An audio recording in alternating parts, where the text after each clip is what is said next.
ये है पूरा का पूरा ब्रह्मपुत्र नदी तंत्र। तो अपन इसमें एक एक करके देखेंगे सब कुछ कि कितने राज्यों से होकर निकलती है और कहाँ से ये निकल रही है, कितनी इसकी सहायक नदियाँ हैं, कौन कौन से इसमें प्रोजेक्ट चल रहे हैं, सभी को एक करके देखेंगे। तो सबसे पहले हम स्टार्ट करते हैं कि इसका उद्गम कहाँ से होता है। थोड़ा सा इसको जूम कर लेंगे इस नदी तंत्र को, और अब देखते हैं कि ये जो ब्रह्मपुत्र नदी है, ब्रह्मपुत्र नदी का जो उद्गम माना जाता है, ब्रह्मपुत्र नदी का उद्गम ये माना जाता है तुम्हारे तिब्बत के अंदर मानसरोवर झील है। तो तिब्बत के मानसरोवर झील के अंदर चेमा युंगडुंग ग्लेशियर है। तो चेमा युंगडुंग ग्लेशियर से एक नदी निकलती है जिसका नाम है ब्रह्मपुत्र। तो ब्रह्मपुत्र नदी का उद्गम कहाँ से है? ब्रह्मपुत्र नदी तिब्बत के मानसरोवर झील के चेमा युंगडुंग ग्लेशियर से निकलती है। और जब ये ब्रह्मपुत्र नदी निकलती है तो इसको तिब्बत में कहा जाता है यारलंग सांगपो नदी। इसमें गलत लिखा हुआ है, इसमें लिखा है यारलांगपो नदी, लेकिन ये नहीं है, यारलंग सांगपो नदी इसको कहते हैं तिब्बत में। तो अभी तक हमने क्या देखा कि ब्रह्मपुत्र नदी तिब्बत के मानसरोवर झील के चेमा युंगडुंग ग्लेशियर से निकली है और इसको तिब्बत के अंदर यारलंग सांगपो नदी कहा जा रहा है। अब जब नदी तिब्बत से निकलती है तो फिर एक नामचा बरवा नामक जगह पर एक लगेगी। नामचा बरवा नामक जगह पर हिमालय को काट कर भारत के अंदर ही प्रवेश करेगी। तो नामचा बरवा को काट करके हिमालय के अंदर प्रवेश करेगी और प्रवेश करने के पश्चात जब अरुणाचल प्रदेश में आएगी तो इसको कहा जाएगा दिहांग नदी। तो अरुणाचल प्रदेश के अंदर इसे कहा जाता है दिहांग नदी कहा जाता है। अरुणाचल प्रदेश के अंदर इसे कहा जाता है, तो अरुणाचल प्रदेश के अंदर इसे दिहांग नदी कहा जाता है। अरुणाचल प्रदेश के अंदर दिहांग नदी कह रहे हैं इसको, जबकि तिब्बत के अंदर इसको कहा जा रहा था यारलंग सांगपो नदी। तिब्बत के अंदर क्या कहा जा रहा था? यारलंग सांगपो नदी। अब हम आगे चलते हैं और इसको थोड़ा सा देखेंगे कि इसमें कौन सी नदी कहाँ से आकर के मिल रही है। तो जब अपन आगे चलते हैं तो आगे चलने पर अपन देखते हैं कि इसमें एक नदी आकर के मिल रही है। कहाँ से? तो तिब्बत से एक नदी निकल रही है लोहित नदी। तिब्बत से एक नदी निकल रही है लोहित नदी, और ये लोहित नदी अरुणाचल प्रदेश में आती है। अरुणाचल प्रदेश में आने के पश्चात ये असम में आती है। तो जब ये असम में आती है तो उसमें एक नदी मिलती है दिबांग नदी। तो असम में एक नदी आकर के मिल रही है दिबांग नदी। याद रखेंगे कि असम में दिबांग नदी आकर के मिल रही है किस नदी से? लोहित नदी से।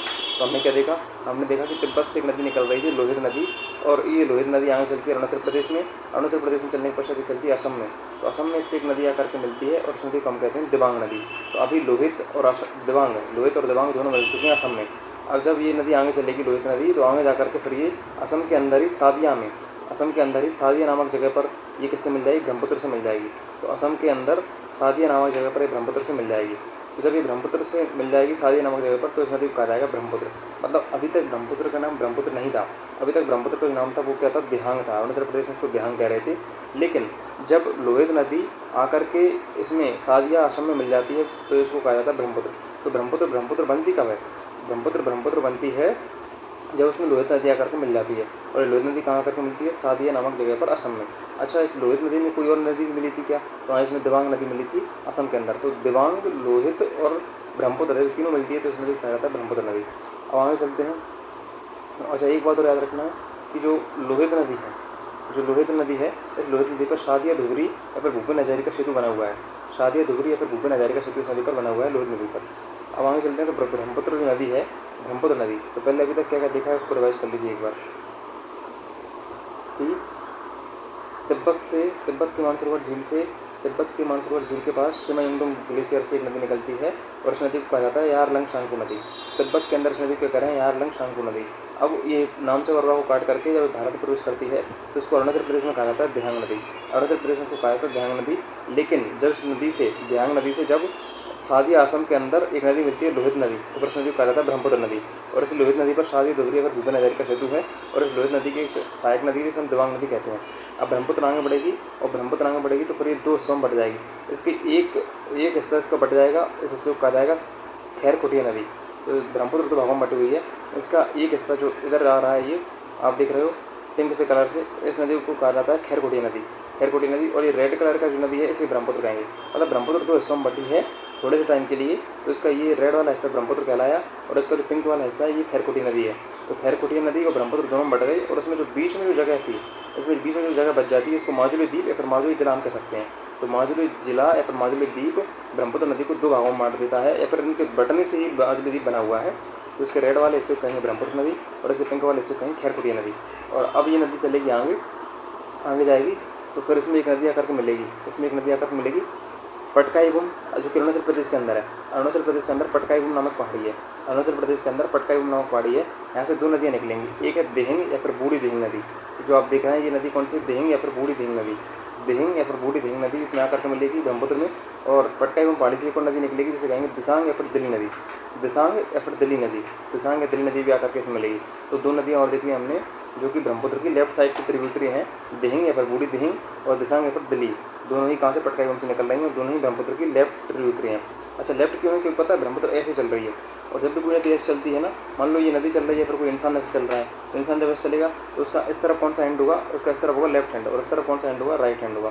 तो इसलिए लेफ्ट ट्रिब्यूटरी कौन सी जाएगी, देहिंग, बूढ़ी देहिंग, दिसांग, दिल्ली नदी। ठीक है, अब थोड़ा और आगे चलेंगे, थोड़ा और आगे चलने पर एक जगह आएगी लखीमपुर जगह, ये जगह आएगी लखीमपुर। लखीमपुर जगह पर दो नदियाँ मिलेंगी, एक धनसिरी और एक सुबनसिरी। धनसिरी जो है लेफ्ट साइड की ट्रिब्यूटरी है, सुबनसिरी जो है वो राइट साइड की ट्रिब्यूटरी है। अब धनसिरी नदी का पूरा नाम है धनसिरी साउथ नदी। धनसिरी साउथ नदी कहाँ से निकल रही है, तो लेसांग चोटी नागालैंड से निकल रही है। नागालैंड के अंदर एक चोटी है लेसांग चोटी, तो लेसांग चोटी से धनसिरी साउथ नदी निकलती है और ये लखीमपुर के अंदर आकर के इससे ब्रह्मपुत्र से मिल जाती है। अब इधर कौन सी नदी आ रही है, सुबनसिरी नदी। सुबनसिरी नदी भी लखीमपुर में आकर के से मिल जा रही है, लेकिन सुबनसिरी नदी कहाँ से निकलती है, तिब्बत से निकलती है। सुबनसिरी नदी तिब्बत से निकलती है और जब ये तिब्बत में बहती है तो इसको कहते हैं चायुलचू नदी। क्या कौन सी नदी बोलते हैं, इससे बोलते हैं चायुलचू नदी। तो इस नदी को कौन सी नदी बोलेंगे, चायुलचू नदी बोलेंगे तिब्बत के अंदर। लेकिन ये चायुलचू नदी अरुणाचल प्रदेश में आकर के इसको कहा जाता है सुबनसिरी नदी। तो चायुलचू नदी को सुबनसिरी कहा जाता है अरुणाचल प्रदेश के अंदर, और ये लखीमपुर में आकर के मिल जाती है ब्रह्मपुत्र से। ब्रह्मपुत्र की धनसिरी जो है लेफ्ट साइड से है, सुबनसिरी जो है राइट साइड से है। अब थोड़ा सा और नीचे चलेंगे हम, थोड़ा सा और नीचे चलते हैं और कुछ इंपॉर्टेंट चीज़ें और देख लेते हैं। अब देखेंगे कि एक ब्रह्मपुत्र के अंदर ही एक नदी और आकर के मिलेगी, यहाँ से गोरीचंद पहाड़ी जो है, गोरीचंद पहाड़ी जो है, गोरीचंद पहाड़ी से एक नदी निकलती है, कामेक नदी कहते हैं इसको अरुणाचल प्रदेश में। तो गोरीचंद पहाड़ी से एक नदी निकलेगी जिसे कामेक नदी कहा जाएगा अरुणाचल प्रदेश में, कामेक नदी कहते हैं इसको अरुणाचल प्रदेश के अंदर। और इसी नदी पर, कामेक नदी पर ही एक तो ईगल नेस्ट सेंचुरी है, ईगल नेस्ट सेंचुरी, और एक पक्के टाइगर रिजर्व है। तो पक्के टाइगर रिजर्व भी अरुणाचल प्रदेश के अंदर आएगा और eagle nest century Arunachal Pradesh के अंदर आएंगे, और दोनों ही कामेक नदी के ऊपर हैं। तो गोरीचंद पहाड़ी से एक नदी निकली जिसे कहते हैं कामेक नदी। इस कामेक नदी पर पक्के टाइगर रिजर्व है, ईगल नेस्ट सेंचुरी है। अब जब ये नदी आगे चलेगी और आगे जाकर जब असम में पहुँचेगी तो असम में इस नदी को कहेंगे हम जिया भरेली नदी। असम में इस नदी को कहेंगे जिया भरेली नदी। तो एक नदी है जो कि गोरीचंद पहाड़ी से निकली है, इसको हम कह रहे हैं कामेक नदी। कामेक नदी इसको अरुणाचल प्रदेश में कहते हैं, और अरुणाचल प्रदेश में ही कामेक नदी पर पक्के टाइगर रिजर्व है और ईगल नेस्ट सेंचुरी है। जब ये नदी आगे चलती है तो आगे चलकर असम में इस नदी को कहते हैं जिया भरेली नदी, और फिर ये जा करके इसे मिल जाती है ब्रह्मपुत्र नदी मिल जाती है। अब थोड़ा सा और नीचे चलेंगे तो हम देखेंगे, थोड़ा सा और नीचे जाने पर क्या देखते हैं कि ब्रह्मपुत्र जब आगे चलती है तो इसमें भूटान से तीन नदियाँ आकर मिलती हैं। भूटान से तीन नदी मिलती है, मानस नदी मिलती है जिस पर मानस नेशनल पार्क है। भूटान से एक नदी आती है मानस नदी जिस पर मानस नेशनल पार्क है, ये भी जाकर के ब्रह्मपुत्र में मिल जाती है। और एक नदी मिलती है जिसे कहते हैं संकोसा या फिर गदाधर नदी, संकोस या फिर गदाधर नदी, संकोस या फिर गदाधर नदी, ये भी जाकर ब्रह्मपुत्र में मिल जाएगी। और एक है रायडक नदी भी जाकर ब्रह्मपुत्र में मिल जाती है। तो मानस नदी, संकोस या फिर गदाधर नदी या फिर रायडक नदी, तीनों ही कहाँ मिल जाती है, तीनों मिल जाती है ब्रह्मपुत्र में। मानस नदी, संकोस या फिर गदाधर नदी या फिर रायडक नदी, तीनों ही को मिल जाती है ब्रह्मपुत्र में मिल जाती है। मानस नदी पर क्या है, मानस नेशनल पार्क है। और इसमें कोपाली नदी जो है, एक नदी और आती है कहाँ से, मेघालय से एक नदी आती है कोपाली नदी। तो मेघालय से एक नदी आती है कोपाली नदी जो भी इसमें आकर के मिल जाती है ब्रह्मपुत्र में। तो कोपाली नदी आ रही है मेघालय से जो कि ब्रह्मपुत्र में आकर मिल जाती है। इधर भूटान से मानस नदी, संकोस या फिर गदाधर नदी या फिर रायडक नदी आकर के से मिल जाती हैं।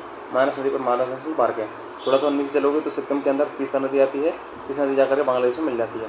तो ये पूरा कंप्लीट हो गया ब्रह्मपुत्र नदी। ब्रह्मपुत्र आगे चल करके कहाँ जाएगी, बंगाल खाड़ी में जाकर गिर जाएगी। और ये इस प्रकार से हमने कंप्लीट कर ली ब्रह्मपुत्र नदी। अगर मोटा मोटा इसको एक बार और देखें फास्ट तो ऐसा होगा, तिब्बत मानसरोवर झील से निकली, चेमेंगडोंग से ग्लेशियर से निकली है, तिब्बत में इसको यारलांगसंग को कह रहे हैं, नाम से और वो काट करके आई अरुणाचल प्रदेश में तो उसको ध्यान कहा जाएगा। और ये जब आगे चल करके जाती है इसमें जब लोहित नदी आकर मिल जाती है तो उसको कहते हैं ब्रह्मपुत्र। ब्रह्मपुत्र जब आगे चलती है तो दो भागों में बढ़ती है, खैरकोटिया और ब्रह्मपुत्र, और माजुली द्वीप बीच में बन जाता है। फिर और आगे चलेंगे तो हम देखेंगे कि इसमें लेफ्ट साइड से एक नदी मिलेगी देहिंग, बूढ़ी देहिंग, एक और दिसांग दिल्ली, दोनों ही पटकाईबुम अरुणाचल प्रदेश से आ रही हैं। फिर हम देखेंगे कि आगे चलेंगे तो लखीमपुर की जगह है, लखीमपुर जगह में एक लेफ्ट साइड से आई धनसिरी साउथ नदी और एक राइट साइड से आई सुबनसिरी नदी। और फिर आगे चलेंगे तो आगे चल कर हम देखेंगे कि एक नदी आई कामेक नदी। कामेक नदी जो है इसको अरुणाचल प्रदेश में कहते हैं, इस पर ईगल नेस्ट सेंचुरी और पक्के टाइगर रिजर्व है। आगे चलेंगे तो कामेक नदी को जिया भरेली नदी कहा जाता है असम के अंदर। फिर भूटान से निकलेगी मानस नदी, संकोस या फिर गदाधर नदी या फिर रायडक नदी, ये तीनों जाकर के मिल जाएंगे हमें ब्रह्मपुत्र में। और इस वो लेफ्ट साइड से एक आकर नदी मिलेगी गोपाली नदी, और राइट साइड से एक नदी और मिलेगी, से कम से तीसरा नदी जो बांग्लादेश में आकर मिल जाएगी। इस प्रकार कंप्लीट हुआ अपना कौन सा ब्रह्मपुत्र नदी का।